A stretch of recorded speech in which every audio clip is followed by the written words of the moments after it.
Forget your name. Forget your individual dreams.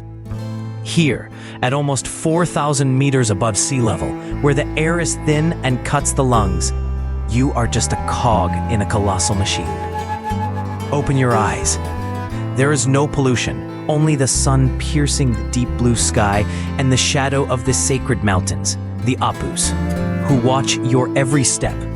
You are not free.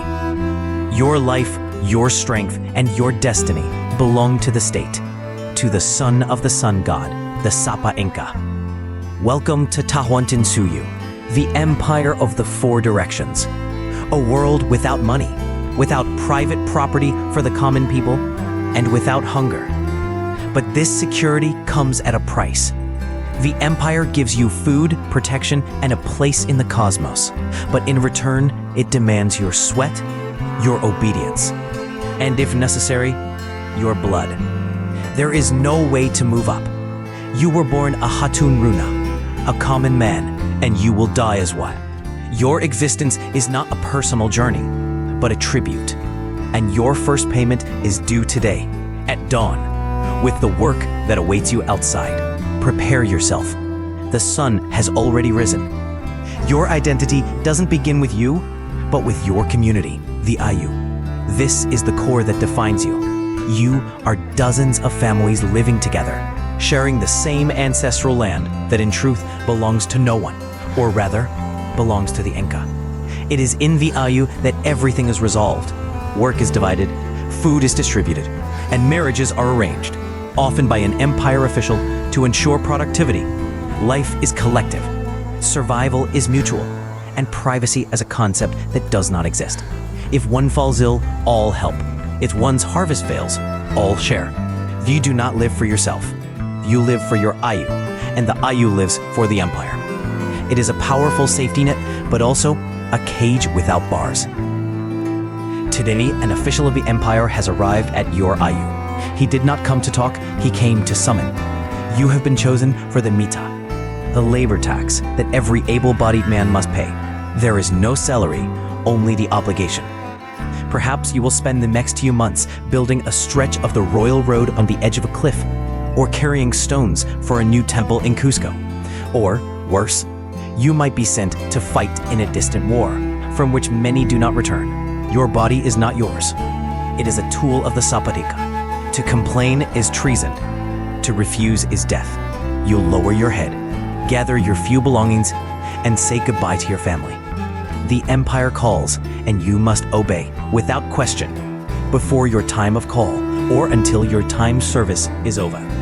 Your house is a rectangle of fitted stones, with a thatched roof. It is a single, dark, windowless room that you share with your entire family. There are no beds or chairs. The floor is packed earth, and you sleep on reed mats. The fire in the center of the room is only there for childcare, and you sleep on reed mats. Your private slave is not routine either. You have a place to live, and those who share every moment live for your Ayu. This is an organization that keeps working and discusses issues rather than trying to find a way to get their work done. And when we want enough personal gain, a functional and collective shelter. It is your place in the world, and there is nowhere else to go. Outside, cutting through valleys and climbing mountains, runs a Kapaknan, the great Inca road. They're arteries of stone that connect an empire of millions. You may never travel them, but your life depends on them. It is along them that armies march, officials arrive, and resources flow to the capital Cusco. To build them, men like you pile stones under the scorching sun and biting cold, erected suspension bridges over chasms that defy courage, and carved tunnels through living rock. The road is not an invitation to travel. It is a constant reminder of the power and reach of the Sapa Inca. There is no escaping his gaze. The world you live in is alive. The mountain watching you is not just stone. It is an apu, a protective spirit. The river that flows in the valley is not just water. It is a huaca, a sacred entity. And the sun that warms you, the god Inti, is the divine ancestor of the Sapa Inca, the source of all life and warmth. You don't just believe this, you feel it. Every day is a negotiation with these forces. You offer a coca leaf to the earth before chewing it. you spill a little chicha on the ground before drinking as a sign of respect. To ignore the gods, or worse, to offend them, is to invite drought, disease, and chaos. Your life is governed by an invisible pantheon that demands constant reverence. When your body fails, there is no hospital to run to. You seek the Hampikamayok, the healer. He does not separate illness from the spirit. For him, a fever can be both an infection and a divine punishment. His pharmacy is nature. He knows hundreds of plants, barks that fight fever, herbs that soothe the stomach, and of course, the sacred koga leaf, which not only connects you to the gods, but also serves as a powerful analgesic, capable of relieving pain and allowing procedures. Healing is a risky negotiation, a mix of deep botanical knowledge, rituals, and faith. Often it works. Other times, the gods simply did not hear you. The law of the empire is simple, direct, and repeated so that no one forgets. Amasua, Amayula, Amakela. Do not steal, do not lie, do not be lazy. These three rules are the foundation of everything. Stealing is a crime against the Inca, for everything belongs to him. Lying breaks the trust that holds society together. And laziness? It is the worst of offenses, as it weakens the collective and defies the order of the state, which depends on your labor to exist. There are no complex codes or lawyers.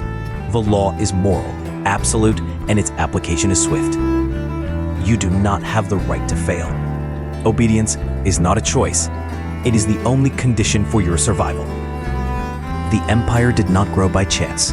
It was built with strategy and force.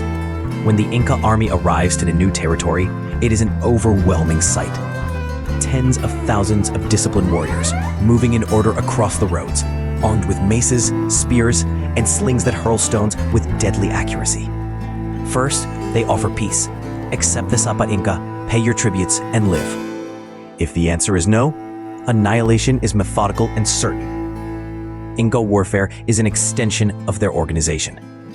They do not just conquer the land, they dominate it with terrifying efficiency, using the Andean terrain to their advantage in a way no other people can. In recent years, the world seems unstable. Comets streak across the night sky, the moon appears surrounded by rings of blood, and priests speak of dark omens in their visions. There is an ancient whisper about the return of the god Viracocha, who would come from the sea. And then they arrive. Pale men, with hair on their faces and bodies covered in a gleaming metal that shines in the sun. But they do not come on foot.